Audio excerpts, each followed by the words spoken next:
In this video we'll break down how FC Barcelona came back to beat a very resilient Atletico side and move back to the top of the table.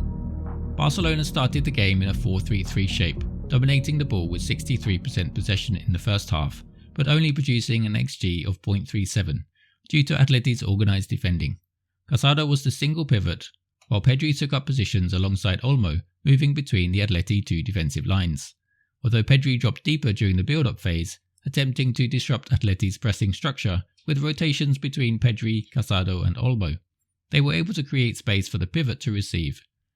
Koundé's positioning when he inverted from right back gave Barcelona an initial 3 at the back to build up and the extra player against Atleti's 4-4-2 press. As the spare player at the back, Balde moved up to operate in advanced positions on the left, and this allowed Rafinha to move inside to take up positions between the Atleti defensive lines.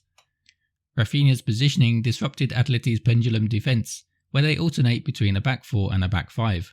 By pulling the fullback out of position, it potentially opened up space for Balde to exploit by running in behind. Atleti spent a long time out of possession as they struggled to gain momentum. Starting in a 4-4-2, they varied their pressing shape by using a 4-1-4-1. The single forward used his cover shadow to block off passing lanes between the two centre-backs, forcing the ball wide. And this was the trigger for the winger to sprint to press the ball and force Barcelona down the channels.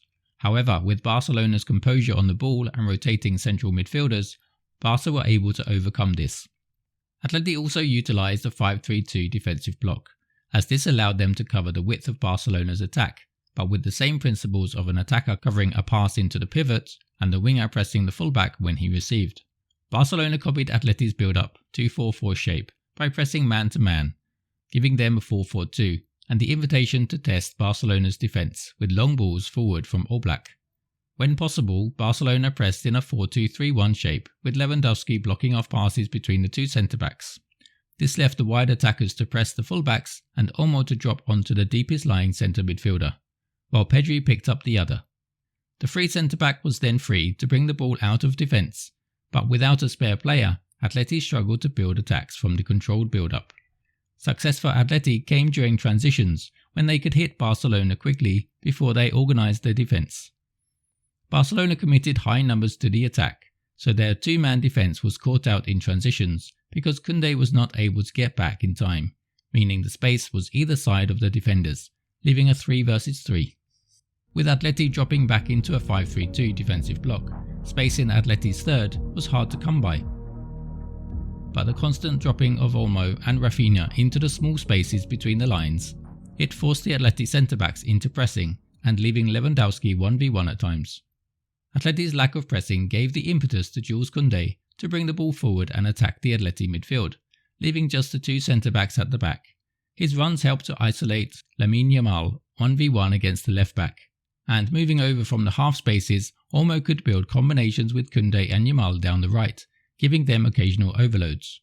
At half-time, Hansi Flick made a change to the positioning of Rafinha. Instead of coming inside to overload the centre, Rafinha operated in a much wider position on the left. With support underneath from Balde, this helped to pull the Atleti backline apart, creating gaps in their defence, where Rafinha could move on the outside to get behind. Delaying movements into the centre until Barca get closer to the opposition's goal, Olmo and Rafinha were able to exploit the space under Lewandowski and play off the Polish striker. After the second half substitutions, Varane took up the position wide on the left, while Rafinha moved inside to play as the number 10. Playing as the number 10 meant that Rafinha could play closer to Yamal, and the rotations with Koundé created space for a cross that led to the equaliser. Rafinha's natural tendency to move over to the right helped Yamal move infield while still building combinations and rotations with Koundé, and it was from this movement inside that saw Yamal get the winning goal.